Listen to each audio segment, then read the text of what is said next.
My name is Mabel Jennings. I'm 84 years old. I've lived a long, quiet life in a small town just outside of Topeka, Kansas. Most folks around here know me as the lady who grows hydrangeas, bakes too many pies, and always leaves the porch light on, just in case someone needs a safe place to land. I've been a widow for 16 years now. My husband George passed peacefully in his sleep, and I thought the worst pain of my life had come and gone with him. I truly believed the years ahead would be spent in quiet reflection, gardening, knitting, and spoiling my grandkids whenever they visited. But I was wrong. So wrong. You see, my stepson Dale moved back into my house about 6 months ago. He was George's son from his first marriage. Never close to me, but polite enough. After he lost his job in the city and claimed he had nowhere else to go, I said yes. Out of love for his father. Out of mercy. I invited him in, gave him my spare room, and treated him like family. I never imagined that kindness would lead to the darkest day of my life. It happened on a Sunday. A beautiful Sunday. The kind of day you'd take a picture of and send to someone with the words, "Wish you were here." The church service had just ended. I wore my best blue dress, the one with the little white lace on the collar. Everyone was smiling. Pastor John had preached about forgiveness that morning. Funny, how that word suddenly meant something very different to me just a few hours later. Dale offered to walk me home from church. Said he wanted to talk. We walked slowly the way older folks do, arm in arm, his hand gripping my elbow. First it felt sweet, protective. But once the front door closed behind us, everything changed. I can't tell you every detail. Not yet. Hurts too much. But what I will say is this. Dale did something no man should ever do to any woman, let alone his own stepmother. Right there in my home. In the daylight. After church. He thought I was weak. He thought I wouldn't speak. That I'd keep it buried like some dusty old photograph from the attic. But he was wrong. Oh, so wrong. Because the woman he hurt isn't the woman who stayed silent. The woman he hurt is the one who would make him regret the day he crossed her. I didn't just survive what he did. Took revenge. Not the kind that lands you in jail. The kind that makes a man sit alone in the dark, questioning every step he took, wondering how he didn't see it coming. But before I tell you how I turned the tables on him, I want you to do me a favor. If you're still with me right now, go ahead and hit that subscribe button. Like this story if it's already got you hooked. And turn on your notifications so you never miss a chapter. I've got more stories like this, real, raw, and emotional. And before you scroll away, drop a comment below and tell me where you're watching from. I want to know who's out there with me listening to my story. Now back to what happened. That same Sunday evening, as the sun was setting behind the trees, I sat at my kitchen table with a cup of tea and a plan. Dale thought he had broken me. But I was just getting started. The tea had gone cold in my hands, but I didn't move. I just sat there, staring out the window as the golden sun melted behind the trees. Everything outside looked peaceful. Birds were settling into their nests. Children were riding bikes down the lane. But inside me, a storm had begun. I could still feel the tremble in my bones from what happened that afternoon. Every time I blinked, I saw Dale's eyes, cold, smug, filled with something evil. Something that should never belong in any man, let alone one who called me Mom out of convenience. I didn't cry. Not yet. I was past crying. I was past asking, why me? I knew men like Dale didn't stop unless someone made them stop. And I, Mabel Jennings, had lived too long to sit quietly while someone took my safety, my dignity, my peace. Still, I didn't act right away. I needed to think. Plan. You see, when you're an old woman, folks assume you're slow, harmless, invisible. But that's the thing about women like me. We've watched the world longer than most. We've learned how to wait. How to strike when it matters most. I watched Dale over the next few days. I said nothing. Cleaned. Smiled even. Just enough to make him think I was broken inside. That I'd let it go. He didn't apologize. Not once. In fact, he got bolder. He started drinking in the house, leaving empty beer cans on my porch steps. He even invited one of his strange friends over, A man named Russ with yellow eyes and a handshake that felt like holding onto something dead. I stayed in my room those nights, locked the door, prayed harder than I ever had before. But I was also listening. One night, I overheard them talking in the living room while I pretended to sleep. Dale was laughing, bragging. He said things like, "She's just an old lady. What's she gonna do? And worse, she's not gonna last much longer anyway. Maybe I'll get the house when she's gone." I pressed my hand to my chest. Not from fear but from rage. The kind that starts deep like fire under your ribs. He didn't just want to silence me. He wanted to replace me. The next morning I did something I hadn't done in years. I pulled down the attic stairs, climbed up slowly, and opened a trunk I hadn't touched since George died. Inside was a small wooden box. Old, dusty, but still locked. I opened it with the tiny key I kept on a chain around my neck. And there it was. My little black book. Not one with numbers. Not money. Not secrets from a soap opera. This was something different. It held the names of people I had helped. People who owed me favors. You see, years ago, I wasn't just a church-going housewife. I was a hospice nurse. The kind who stayed with families in their darkest hour. The one who held hands when the machines beeped slower and slower. I saw grief. I saw death. But I also saw life. And in that life I made connections. There was Sheila, the daughter of a judge. There was Thomas, a retired private investigator. And most importantly, there was Ruth, a woman who once told me, "If you ever need someone who can make a man disappear, you call me." I never forgot that. Now, I wasn't about to kill Dale. Well, that would make me like him. But I was going to do something far worse. I was going to make him live with what he did. Every day. Publicly. Shamefully. But before I could make my first move, something unexpected happened. Dale received a letter. One he didn't expect. He opened it at the table. I was standing by the sink, drying dishes when I saw his face drain of all color. "What's wrong?" asked gently. He looked up, lips trembling. This can't be real," he muttered. He stuffed the letter into his coat pocket and stormed out of the house. Smiled. He didn't know it yet, but that was the first thread in the web I was spinning. And once it started to unravel, there'd be no way out. Dale didn't come home that night. I sat on the porch, wrapped in my shawl, watching the moon drift behind the clouds. The house was quiet, too quiet. For the first time in weeks, I felt a strange kind of peace. Not joy, not comfort, but stillness. The kind that comes before a storm hits full force. I knew where he'd gone. He always ran to the bar downtown when he didn't want to face something. But that letter shook him more than I expected. And it should have. You see, that letter wasn't just any letter. It was the beginning of my plan. It was a certified envelope from a law firm.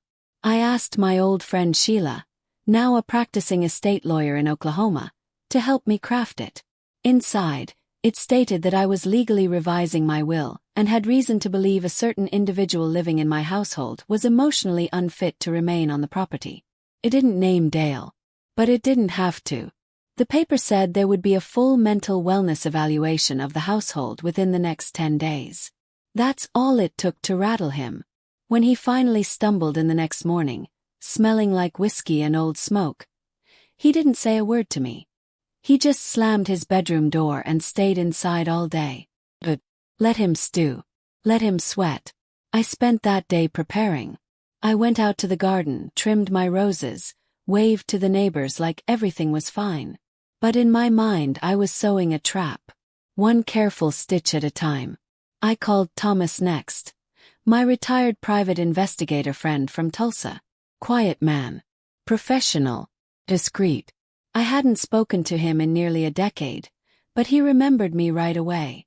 "You once held my mama's hand while she took her last breath," he said gently. "What can I do for you, Ms. Mabel?" I told him everything. The abuse. The threats. The drinking. The disrespect. I didn't cry. I just laid it all out like cold laundry on a line. Then I said 5 simple words. "I want it on tape." There was silence on the line for a moment. Then he said, "I'll send the equipment by Friday." The plan was falling into place. But something unexpected happened before Friday came. Dale brought home a woman. She was younger, maybe in her 30s, pretty in a lost sort of way. Too thin, nervous eyes. She didn't say much when I offered her tea. Just sat on the couch like a ghost, fiddling with the strings of her purse. Her name was Lacey. She called Dale babe, and he grunted back at her like an animal. I knew what she was. Distraction. Maybe a shield. Maybe someone to make himself look normal if people started asking questions. But I saw through it.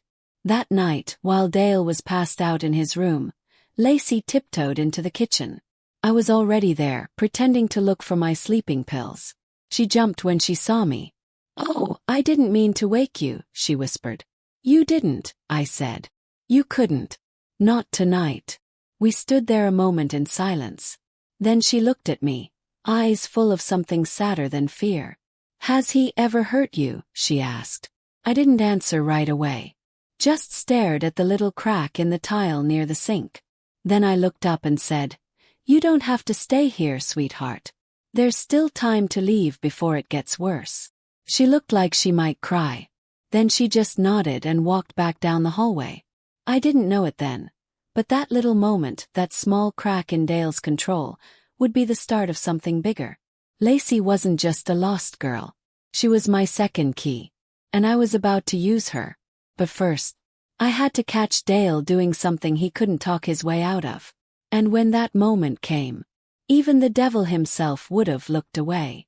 By Friday morning, the package from Thomas had arrived. Inside were 2 small wireless cameras, barely the size of a button. One disguised as a smoke detector.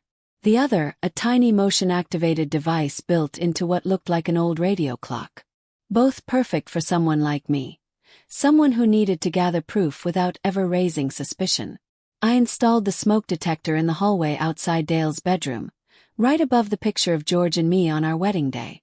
The other camera I tucked inside the guest bathroom, strategically placed to capture Dale's comings and goings without invading privacy. I wanted to trap a predator, not become one. By sunset the devices were working. And now I waited. Dale had no idea what was happening around him. That's what arrogance does to a man. It blinds him. He thought I was weak. Thought the silence meant submission. He couldn't see the fire beneath my calm.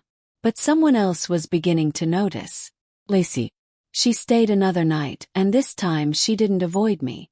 In fact, she lingered in the kitchen while I made breakfast. I handed her a warm muffin, and we stood in silence for a while. Then she spoke. "You're not like the other women," she said softly. I glanced at her. "What do you mean?" She sighed, looking down. "The ones Dale brings around. They're loud, tired, or too scared to speak. But you watch everything." I smiled, not with joy but with understanding. "I've lived long enough to know when the wind's about to change," I said. She nodded, then surprised me with a question. "Can I help you?" That stopped me cold. "You want to help me?" I asked, trying to hide the emotion in my voice. She looked ashamed. "I've seen him hurt people, Mabel. I thought he'd change with me. But he hasn't. If anything, he's worse." I reached over and touched her hand. "You're not too late, Lacey. But I need you to be sure. Because once this starts, there's no going back." She didn't hesitate. "I'm sure." And just like that I had an ally. That evening, while Dale was out, probably scheming or drinking, Lacey and I sat together and watched the footage from the hallway camera. And what we saw chilled me to the bone. It wasn't just Dale sneaking around. It was what he said, alone, thinking no one was listening. "She'll be gone soon," he muttered under his breath, staring at my photo.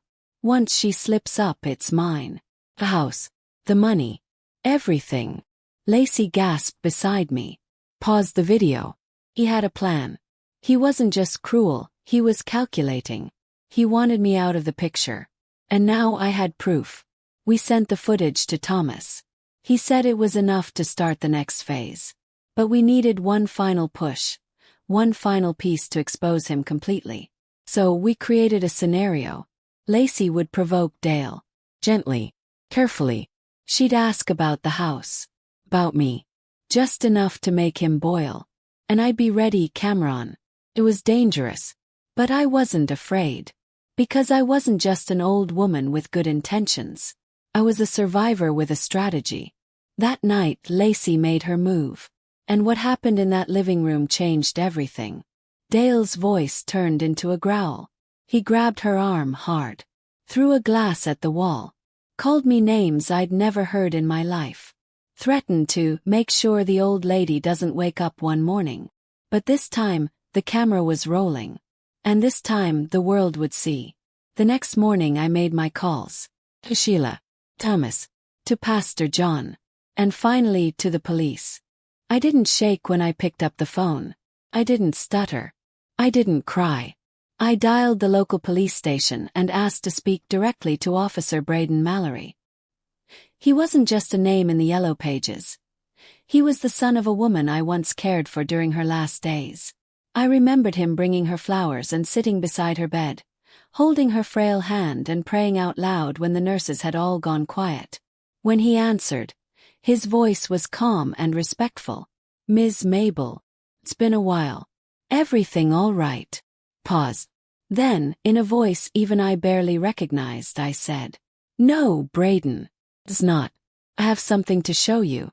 And I need your help. He arrived 2 hours later. Unmarked car. No sirens. Just him in plain clothes, standing on my porch with a clipboard and eyes that held real concern. He stepped inside and I poured him a cup of tea just like old times. Then I handed him the flash drive. He plugged it into his laptop right there at my kitchen table and watched the footage from the night before. He didn't speak until it ended. He just closed the laptop slowly, his jaw tight. Mabel, he said quietly.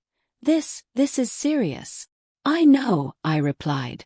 Do you want to press charges? I want him gone, I said. And I want people to know what he is. So he doesn't do this again. Not to me. Not to anyone. Braden nodded. I'll handle it, he promised. But you need to stay out of the house while we do this. It's safer that way. So I left. Lacey and I packed a small overnight bag. I took my wedding ring, my Bible, and a photo of George. We checked into the old Fairview Inn just outside of town. Room 2B. The same room George and I stayed in during our first year of marriage, when the pipes burst in our house and we lived there for 2 weeks. Funny how life circles back when you least expect it. The next day the trap snapped shut. The police came while Dale was still asleep. Braden later told me he was half naked and yelling when they entered his room. They found the broken glass, the bruises on Lacey's arm, the cameras, the recordings, and even a notebook in his drawer listing steps to gain control of my finances. It was all there. All of it. He was arrested on the spot. For assault, for threats, and for coercion of a vulnerable adult. The news spread fast. In a town like ours, gossip traveled faster than truth. But this time they were one and the same. I didn't hide. I went back to church that Sunday, wearing that same blue dress, head held high. Pastor John met me at the door and wrapped me in the kind of hug that didn't need words. That night, I sat in my favorite chair, sipping tea by the window. Lacey was gone. She'd left town to stay with her sister in Missouri. But before she left, she hugged me tightly and whispered, You saved me, Mabel. No, child. You saved yourself. But I'll admit, it felt good to be the kind of woman who helped light the way. That next morning a letter came in the mail. From a women's shelter in Wichita. One of the workers had heard about my story from the local paper. They asked if I'd consider speaking at one of their support groups. Me. An old woman with tired eyes and shaky hands. They wanted to hear my voice. And for the first time in a long time, I was ready to use it. Because this wasn't just about Dale anymore. This was about every woman who thought she was too old, too small, too forgotten to fight back. We are not invisible. We are not powerless. We are not done. But even with Dale behind bars, I knew it wasn't over. Because one evening while cleaning out his old room, I found something tucked deep inside a pillowcase. Flash drive. And what was on it made my blood run cold. It wasn't just about me. He had done this before. I held that flash drive in my hand like it was on fire. It felt heavier than it should have. Colder too. Like it carried something rotten. Something waiting to be uncovered. My fingers trembled as I walked it into the living room, where my old laptop sat on the side table. I hadn't used it in months, but it still worked. I plugged the flash drive in, clicked the first folder, and braced myself. The screen blinked once, then opened to a list of names. Women's names. Some I didn't know. Others I vaguely remembered. Faces I had seen come and go from Dale's life over the years. One name stood out to me immediately. Christina. Christina was the woman before Lacey. She stayed here for just 2 weeks last summer. Quiet girl. Wore long sleeves in the middle of July. I remembered thinking something felt off. She never met my eyes, always flinched when Dale walked into the room. She left one morning before sunrise. No goodbye. No note. Now I knew why. There were videos, emails, voice recordings, all catalogued, labeled by name, and organized by date. It was like he'd kept trophies. Evidence of every woman he'd manipulated, hurt, threatened. Some of it couldn't even watch. I didn't need to. My stomach told me everything I needed to know. Dale hadn't just hurt me. He had a history. He was a predator. And now I had his entire past in my hands. I took a deep breath, then called Braden again. When I told him what I found, he asked me to bring it in right away.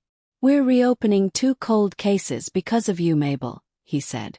"You have no idea how far this might go." But I did. Because evil doesn't start in a day. Builds, grows, spreads like mold in the dark. And Dale had been spreading it for years. That night, I sat at my kitchen table with a yellow pad of paper and started writing letters. One to Christina if I could find her. One to Lacey. One to Dale's biological mother, a woman I hadn't spoken to in nearly 3 decades. I remembered her from George's funeral. She had stood off to the side, crying into a lace handkerchief. She looked like a woman carrying guilt. And now I wondered if she had known who her son really was. When I was finished, I lit a candle by the window. A symbol, I suppose. For every woman who had walked away from Dale Jennings and carried the shame he should have held. The next day, the district attorney's office called. They had opened a formal investigation into Dale's past, and they asked if I'd be willing to testify when the time came. "I'm not as sharp as I once was," I said softly. "But I'll speak. I'll stand. I'll tell every word I remember." "You'd be helping more people than you can imagine," the voice replied. But deep down, I didn't do it for people. I did it for me. For the part of me that once believed I was too old, too small, too late to fight back. For the woman I used to be. And for the woman I had become. Still, I wasn't prepared for what happened next. A few days later, a brown envelope arrived in the mail. No return address. Inside was a single photograph. Showed Dale, younger, standing beside a much older woman in a hospital room. And scribbled on the back in faded black ink were the words, "She wasn't the first. He learned from the best." I dropped the photo. The blood in my veins turned cold. Because I recognized the woman beside him. It wasn't just a stranger. It was someone from George's past. And suddenly I realized. Dale wasn't born a monster. He was raised by one. I stared at that photo for a long time. It was old, yellowed around the edges. The kind of photo you find buried in an attic or pressed between pages of a forgotten book. But the faces in it were sharp, unmistakable. Dale stood on the left, maybe 15 or 16 years old. His arm slung carelessly over the shoulder of a woman I never thought I'd see again. Virginia Harper. George's ex-wife. Dale's birth mother. I hadn't laid eyes on her since the day she showed up at George's funeral, face sunken, clutching that little lace handkerchief like a lifeline. She hadn't spoken to anyone, not even Dale. She just stood by the trees, watching from a distance. But now, this photograph painted a far darker picture. In the image, Virginia smiled, but it wasn't warm. It wasn't motherly. It was cold, controlled. Her eyes weren't looking at the camera. They were staring off to the side, focused on something I couldn't see. And Dale. His smile didn't reach his eyes. That same emptiness he carried into adulthood was already there, even as a boy. On the back of the photo, those 7 words burned into my mind like a brand. She wasn't the first. He learned from the best. Sent a chill through me. Had I been wrong about Dale? Had I been fighting a battle that started long before I ever entered the picture? I needed answers. I needed the truth. I dug through the box where I kept old letters and phone numbers, the kind people wrote down in the days before smartphones. And there it was, scribbled in George's handwriting. Virginia. Westbrook Senior Facility. Wichita. I didn't hesitate. The next morning I drove the 2 hours to Wichita in my old Buick, hands trembling on the steering wheel the entire way. I hadn't made a trip that long in years. But some journeys are too important to skip. Westbrook was a quiet place. Pale pink brick, wide porches, rocking chairs lined up like sentinels. The nurse at the front desk blinked when I gave her the name. "She doesn't get visitors," she said softly. "Are you family?" "No," I replied. "I'm her son's stepmother." The nurse raised her eyebrows but didn't ask questions. She simply led me down a hallway that smelled of bleach and sadness. Virginia's room was at the end. Room 208. I knocked once. No answer. I stepped inside. There she was, propped up in a chair by the window, a wool blanket draped over her knees. Thinner than I remembered. Her once dark hair now pure silver, twisted into a tight bun. She turned slowly toward me, and for a moment, her eyes flickered with recognition. "Mabel Jennings," she rasped. "You remember me," I said, surprised. She gave a dry chuckle. "Hard to forget the woman who took my husband." I didn't argue. I didn't come for that. "I came to ask about Dale," I said gently. "I found an old photo of the 2 of you." Something in her eyes changed. Hardened. "You found that photo?" "Yes." Silence filled the room. Then she said it, as soft as a breath. I tried to stop him. My heart pounded. "What do you mean?" She turned her gaze back to the window. "He wasn't right from the beginning. Always angry. Always quiet. Until he wasn't. He used to hurt the neighbor's cat. Then lied to my face about it. He was 7. I tried to get him help. Took him to a doctor once. They said he was misunderstood. That he needed structure." She shook her head, almost laughing. "By the time George left me, Dale was already gone. Not physically, but inside. I saw things, Mabel. Things no mother should see. But I couldn't stop him. And I never told anyone. I was too ashamed." I swallowed hard. "He hurt people," I said. "He hurt me." "I know," she whispered. "It was only a matter of time." I sat down across from her, my hands clenched in my lap. "You could have warned us." "I should have," she said. "But I thought maybe, just maybe, if someone else loved him, they could fix what I couldn't." She looked up at me, her eyes shining with regret. "I was wrong. And I'm sorry." For the first time, I saw her not as the woman who had come before me, but as a mother broken by her own silence. We said nothing else. I left her there, staring out at the parking lot like she was waiting for someone who never came. That evening I returned home and sat on my porch, the photo still tucked inside my purse. I hadn't just uncovered Dale's crimes. I had found their origin. But now I had to ask myself, was knowing his past supposed to change how I felt about the man? Could I still hate someone who was once a broken boy? I looked up at the stars. I wasn't sure. But what I was sure of was that Dale's story wasn't over. Because just as I turned to go back inside, my phone buzzed. It was a text. Block number. It read, "You think this is finished? Think again." The phone slipped from my hand and landed on the porch floorboards with a soft thud. I stared at the message for a long time, the words flashing like a siren in my mind. You think this is finished? Think again. Block number. No name. No timestamp. No way to trace it. But I knew exactly who it was from. Hill. I stood slowly, legs stiff from sitting too long, heart beating like a hammer in my chest. The sun had just dipped below the trees, casting long shadows across the lawn. The wind picked up, rustling the chimes I'd hung by the back door. For the first time since I started this battle, felt fear again. Because now I knew something I hadn't considered before. Dale had help. It wasn't possible otherwise. He was locked up. No access to phones. No access to email. Yet here I was, holding proof that someone on the outside was still carrying his message. That meant he still had control.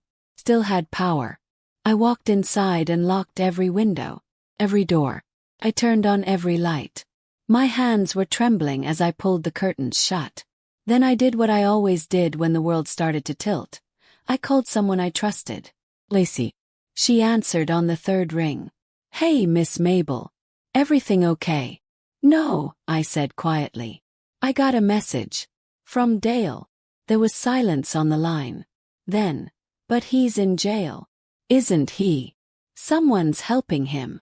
She was quiet again, then spoke. You should know something, she said, voice low. The night before he was arrested, he got a phone call. I didn't hear the whole thing, but he mentioned a name. Caleb. Said something about keeping the files safe. I felt a chill run down my back. Did he say anything else? Yes. No. Just that if anything happened, Caleb would take care of the rest. Caleb. I didn't recognize the name. But I knew what it meant. Dale had planned for this. He knew there was a chance he'd get caught. He had a backup. Someone on the outside who would finish what he started. And now, that someone was reaching out. I thanked Lacey and hung up, my mind racing. I pulled out Dale's old notebook, the one the police had taken pictures of but returned to me since it didn't contain anything official. I hadn't looked at it since. I flipped through the pages. Mostly lists, ramblings, notes about my habits, my medication, the layout of the house. But then, near the back, I saw it. See, Wichita, knows everything. Just a single line. Hey, Caleb. Was that him? I picked up the phone and called Thomas, the private investigator. I need you to look into someone, I told him. His name is Caleb. Possibly in Wichita. Connected to Dale. Got it, Thomas said. Give me a day. But we didn't have a day. Because that night someone tried to break into my house. It was just after midnight. The front gate creaked. My motion sensor light clicked on. And then I heard it, the sound of someone jiggling the back door handle. I didn't panic. I didn't scream. I picked up the small pistol George had given me 20 years ago, the one I kept in a locked drawer, just in case. I stood by the door, hands steady. And I waited. The knob turned slowly, then stopped. Then a voice, low, muffled, but unmistakable, whispered from the other side. I know what you did. A step. Then silence. By the time the police arrived, the man was gone. No fingerprints. No sign of forced entry. Just a single note taped to the back door. One lie and they'll all know who you really are. I read it once. Then again. Then I tore it in two. Because I wasn't afraid of lies anymore. I had already faced the worst truth a woman could live through. Now it was their turn to be afraid. Caleb thought he could scare me. He thought he could silence me like Dale tried to. But I had lived too long, lost too much, and come too far to let a shadow like him undo what I had built. In the morning I met with Braden. I gave him the photo of Dale and Virginia. I told him about Caleb. And I gave him the note from the back door. You need protection, he said. Witness protection even. You're in danger. No, I said. I'm in control. Because I didn't just want to survive Caleb. I wanted to bring him down the way I brought Dale down. Publicly. Permanently. And as I walked out of the station, the wind picked up behind me. Not a breeze. Not a gust. Storm. The kind that starts slow and ends in fire. The sky turned dark the next morning. Gray, thick, heavy with something that felt more like a warning than weather. I sat on my porch with a fresh cup of tea, watching the trees bend in the wind. Nature always knows when something wicked is coming. So did I. Braden called at 10:37 a.m. "We found him," he said. "Caleb." "Yeah." Full name Caleb Norris. 29. 2 priors. One for extortion, another for illegal surveillance. "We've linked him to Dale through an old halfway house they both lived in when Caleb was 19. I didn't say a word. Just listened. "He's been squatting in a condemned building downtown. We're watching him now." "Good," I said. "Because I want to be there when you bring him in." Braden sighed. "Mabel." "I'm not asking," I said. "I'm telling." There was a pause. Then he said, "1 hour. Meet me behind the station." I hung up and went back inside to change. I didn't dress fancy. I wore my oldest jeans, my softest sweater, and George's army jacket. The one that still smelled like pine wood and tobacco. The one that made me feel like I wasn't walking into this alone. Before I left, I slipped Dale's old flash drive into my purse. It wasn't just evidence. It was the key to breaking Caleb open. I met Braden behind the station. He didn't argue. He just opened the passenger door of his unmarked car and nodded. 10 minutes later, we pulled into the broken lot behind an old factory. Windows shattered, roof half collapsed, graffiti screaming from every wall. "There," Braden whispered, pointing to a side entrance. Caleb stood outside, leaning against a rusted beam, smoking something that didn't smell like tobacco. He was wiry, pale, eyes darting like a rabbit. He didn't see us coming. Braden moved first. Direct. "Caleb Norris," he called. The man turned fast, but not fast enough. Within seconds, he was on the ground, cuffed, yelling. "You can't prove anything. You don't know who you're messing with." Braden just looked at me. "You ready?" He nodded. He opened the back door and I stepped out, slow and steady. Caleb's eyes met mine, and for a moment I saw it. Recognition. "You," he spat. "You're the one." "Yes," I said. "And I have your file. All of it. Every message. Every threat. Every name." Dale whispered in the dark. His jaw clenched. "You think locking up one man makes you safe? There are others. People like Dale don't just vanish. They multiply." "Not if I shine a light on every one of them," I said. Braden pulled him up and shoved him into the car. Later that afternoon, I sat in front of the town press. Just a folding table, a microphone, and a few reporters. Nothing flashy. Just truth. "I'm not here as a victim," I said into the mic. "I'm here as a woman who was quiet for too long." I told them about Dale. About Caleb. About the system that failed not just me but many others. I didn't cry. I didn't tremble. I stood tall and spoke for every woman who had ever been told to be polite, to stay silent, to move on. The story aired that night on the local news. By morning, I had messages from women across the state. Strangers, survivors, mothers, daughters. Each one saying the same thing. "Thank you for speaking. But with light comes shadows." And one of those shadows came in the form of a letter the very next day. No return address. No name. Just one sentence, typed in bold. "If you keep talking, someone else will bleed." I didn't flinch. I didn't call the police. I called the shelter in Wichita, the same one that had invited me to speak. "I'm ready," I said. "Book me. Anywhere. Freewhere. As many women as you can gather. Because threats don't silence me anymore. They wake me up. And now I was fully awake. But the final twist hadn't come yet. Because that night, while going through the rest of Dale's things one last time, I found a letter I hadn't seen before. Tucked inside a book. Handwritten. Not by Dale. By George. And what he confessed inside that letter shook me to my very soul. The paper was thin. Folded twice. Yellowing at the edges. I recognized the handwriting immediately. Elegant, slanted cursive I hadn't seen in over 15 years. George had never been a man of many words, But when he wrote, it meant something. The envelope had no postage, no date. Just my name, Mabel, written in black ink. I unfolded it with shaking hands. My dearest Mabel, if you're reading this, then something has happened that I hoped never would. I've hidden this letter for years, praying it'd never be needed. But deep down, I knew Dale's darkness couldn't stay buried forever. There's something I never told you. Dale isn't just my son. He's the result of something terrible. A mistake. And a secret that I've carried since I was a young man. Virginia, my ex-wife, she wasn't well. She drank. She fought. But what most people never knew was that she was also violent behind closed doors. She hurt me, Mabel, in ways a man doesn't talk about. And one night, when I tried to leave her for good, she forced herself on me. Months later, she told me she was pregnant. I was angry, scared. But I stayed because I thought I had to. I thought maybe love would grow. But it didn't. And when Dale was born, he never looked at me like a son should. He looked cold. When I finally left her, I never looked back. I told myself that blood didn't matter. That evil couldn't be passed down.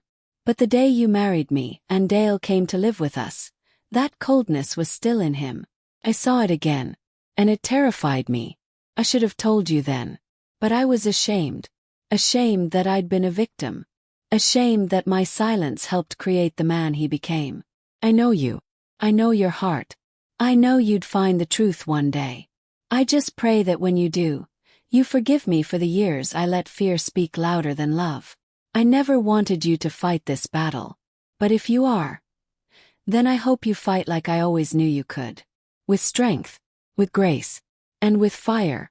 George. I read it once. Then pressed it to my chest and wept. Not just for what George went through. Not just for the secret he carried. But because I finally understood.